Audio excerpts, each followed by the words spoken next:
Hi there. It's July the 4th, and we're continuing our progress through the Acts of the Apostles, Luke's sequel to his Gospel, and we are in chapter 22, and you're reading from verse 17 through to chapter 23 and verse 10. Paul is in the midst of his discourse, of his presentation to the gathered Jews in Jerusalem at the time of Pentecost. There's been a riot, but it's been quelled by him speaking to them in Hebrew. And he's told them how the Lord encountered him and how Ananias came and prayed for him and he was healed. But now he recounts another occurrence which we've not heard of before. And that is, he says, when he came back to Jerusalem, he was praying in the temple. Now remember, the temple's a significant place for the Jews who are listening to him. That's the holy place. And he says that while he's in the temple, the Lord comes and speaks to him directly in a trance, an ecstasis in Greek, an experience of mysticism, of standing outside of himself. It says, while he's in this trance, the Lord says to him, I want you to leave Jerusalem because I'm going to send you far away. And Paul says, but wait a minute, how can I represent you, Lord? Everyone knows that I'm the one who's been persecuting your people. I was even present at the martyrdom of Stephen, and they know that I have part of that responsibility on me. But the Lord says, no, I'm going to send you to the nations. Now, at this point, his listeners, who've been listening quietly as he's spoken to them in Aramaic, suddenly erupt, and they've had enough. They're tearing their robes, the sign of mourning and grief. They're throwing dust in the air, the sign of anger.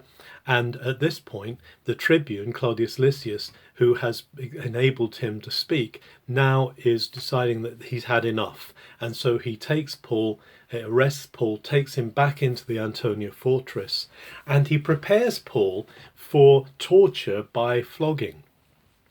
This was a way of getting information. He was going to try and get to the bottom of what was really going on. But Paul interrupts him as he's being bound up and as he's got the ropes on him. He says, wait a minute, why are you flogging a Roman citizen? Is it not against the law to flog a Roman citizen without trial? And at this, Claudius Lysias is taken aback and says, you're a Roman citizen? And Paul says, yes. And in fact, I was born one, which surprises the people around, because they've had to pay for their citizenship dearly. Roman citizenship was a precious thing to have, but Paul has been born with it. Now, this is real key to Paul's survival, in a sense, in this situation, because he now comes under the protection of the Roman government. The tribune therefore lets him go free, and next day Paul is brought before the Sanhedrin, the Synedrion, the gathering together of the leaders.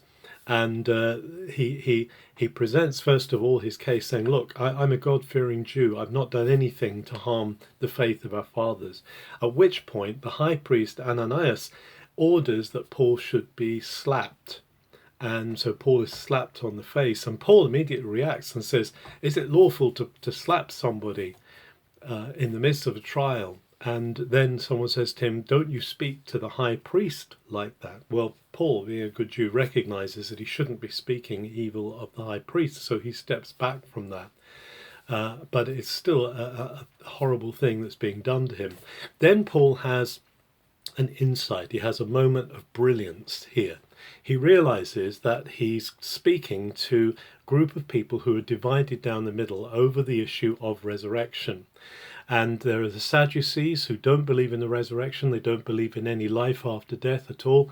But there are the Pharisees who not only believe in resurrection, but they also believe in life after death, in the life before life after death. In that sense, they believe in the state of angels and of spirits. And so Paul says, look, I'm on trial here for the resurrection, for my belief in the resurrection. And the Pharisees immediately take up this cause, and there's a great altercation. There's a great argument breaks out between the Sadducees and the Pharisees.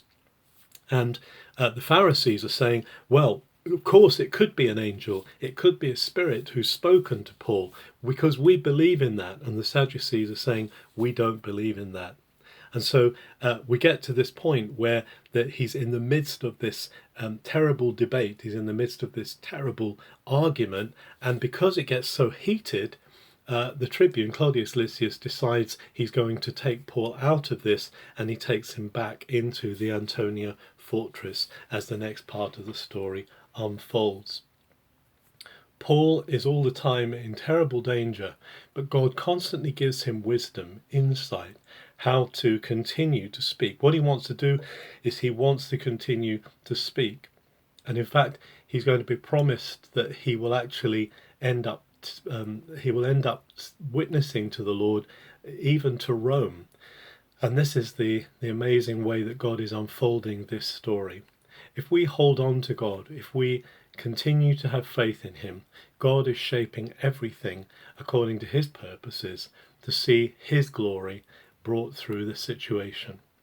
Have a very good July the 4th.